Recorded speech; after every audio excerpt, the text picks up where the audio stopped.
I began by using an iconic picture of Jack taken from below him, angled upwards, to show his power and the fact that he is the key protagonist in the entire film. Also, he's wearing his bowler hat and he's wearing what he actually wears on the day of the film, which is very unlike some film posters, such as Wild Child, where she wears an outfit that she never actually wears in the film.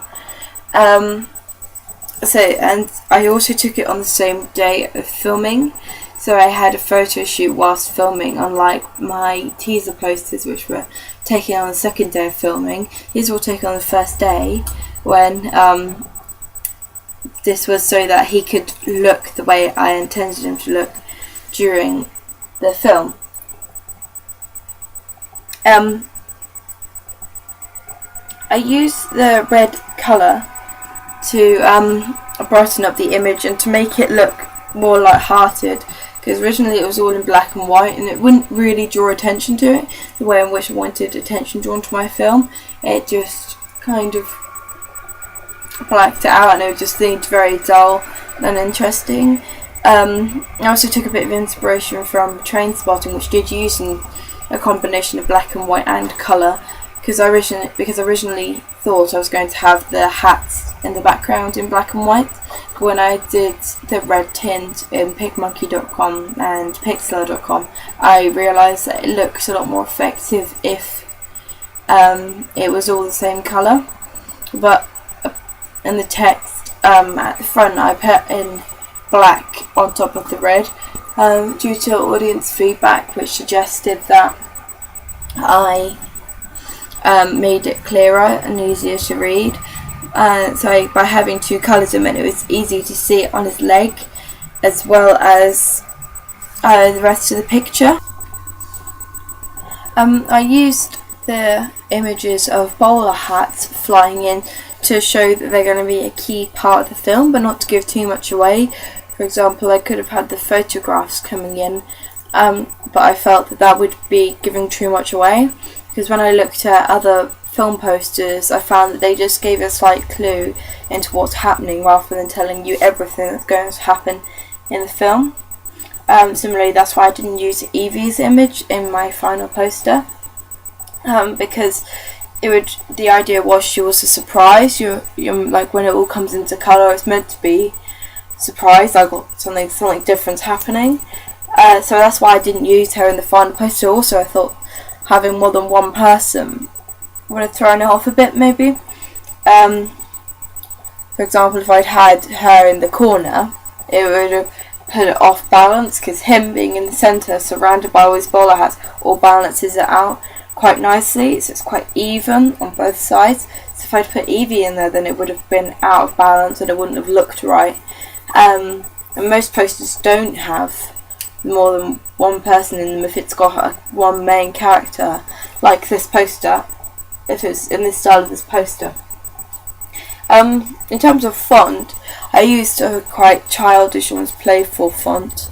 It shows quite a light-hearted film, so you're not meant to take it too seriously. You're not meant to really be scared by it or upset by it. You're meant to enjoy it. It's meant to be there for pure enjoyment, is the reason I made my film, and that's why I used that titling at the bottom, and why I used two colours was, like I said before, to make it easily readable, but also so it blended in enough with the poster, but it also stood out in its own way.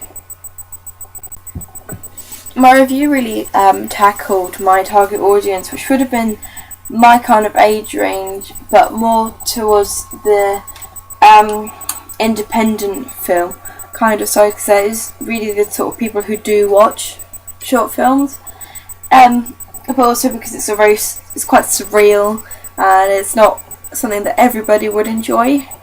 So I took on the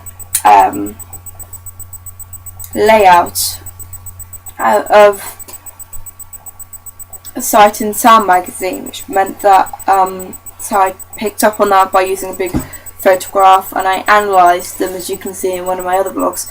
And I also used a deep, morally grounded film based on facts and beliefs of real life in a big font, in a bright in a colour that was very similar to the title but not the same, because otherwise it would be too matchy. So I had a similar orange but not the same orange as the title, so it's a similarly different font, so that it wasn't all matchy, which is much like Sight and Sound. They used big bits of text blown up, so you could just see pretty much what the review was going to say about the film that you're reading about.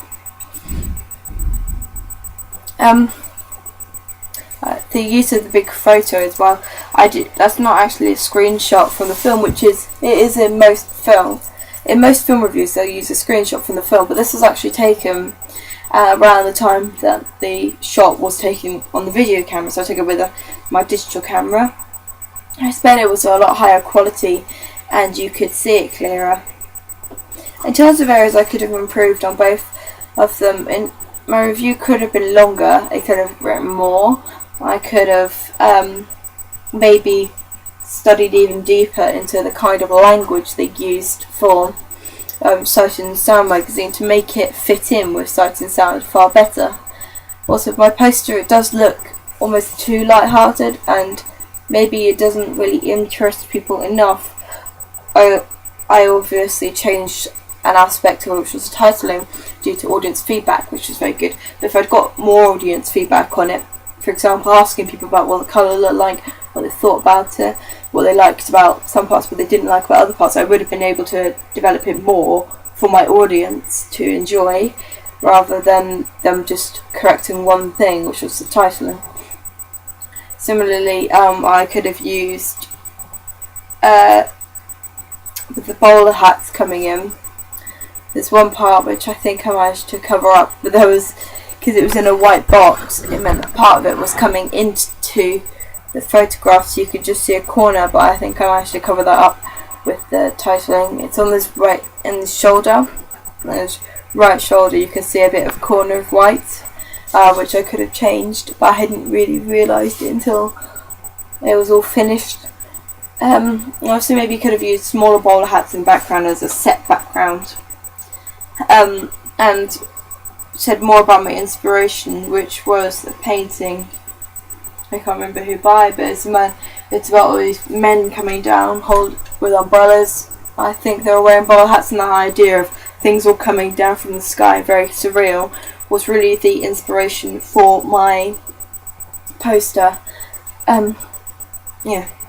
Also, I could have put some more details like they would do on real posters, like who was in it, what their production company was, who directed it, a bit more about it, a little caption maybe at the bottom to say a bit about what was going to happen, to give a little inkling about what was going to happen. Maybe I could have suggested Evie being in it, perhaps the forest scene in the background. There's a lot of different things I could have done with it, but I am quite happy with it as a finished poster. I think that combined with my task is with my finished piece kind of links them all together with my review and my poster. It all works in the way they've all got a very similar style to them. They've both got black and white big pops of colour is in the review as well, so black and white picture with the title and the quote, both in bright orange with the yellow stars, all contrasting to the black and white film. So it kind of goes with it, but also contrasts to it. It flows with it and contrasts to it both.